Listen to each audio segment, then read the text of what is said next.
Guys, আসসালামু আলাইকুম। আপনারা সবাই কেমন আছেন? আশা করি আপনারা সবাই ভালো আছেন।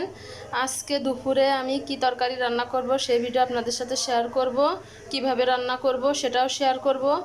এই যে আমি পুঁই শাক পরিষ্কার করে কেটে ধুয়ে নিয়েছি। পুঁই শাক দিয়ে এই যে নোনা ইলিশ, এটা দিয়ে চচ্চড়ি করব। এই যে কিছু মশলা বেটে নিয়েছি।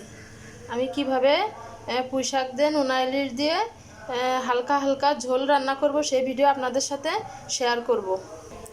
এই যে চুলায় আমি একটা কড়াই বসিয়ে নিয়েছি। এবার কড়াইতে তেল দিয়ে নিব।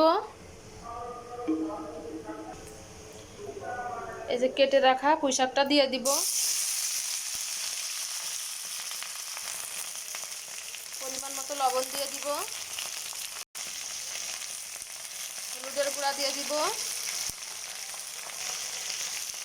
বেটে রাখা মশলাটা দিয়ে দিব। সুন্দরভাবে নাড়াচাড়া করে নিব।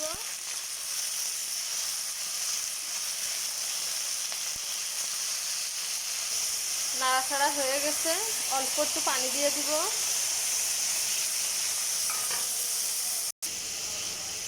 এবার সুন্দরভাবে একটু নাড়া দিয়ে নিব,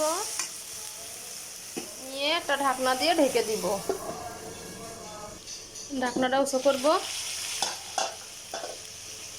তারপর সুন্দরভাবে নাড়াচাড়া করব। এবার ঝোলের পানি দিয়ে দিব। এই যে ঝোলের পানি দিয়ে দিয়েছি। এবার আমার নোনা মাছগুলো উপর দিয়ে বসিয়ে দিব। এবার এটা ঢাকনা দিয়ে ঢেকে দিব। ঢাকনাটা উঁচু করব। আমার পুঁই শাকের তরকারিটা সুন্দরভাবে একটু নাড়া দিয়ে দিব।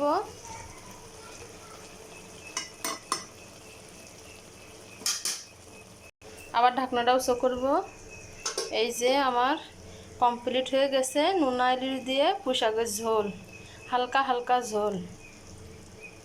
দেখুন কালারটা কেমন হয়েছে কমেন্ট করে জানাবেন। আর আমি এই পুঁই শাক দিয়ে নোনা ইলিশ দিয়ে কীভাবে রান্না করলাম সেই ভিডিও আপনাদের সাথে শেয়ার করলাম। যদি ভালো লেগে থাকে লাইক কমেন্ট শেয়ার করে দিবেন। ধন্যবাদ সবাইকে।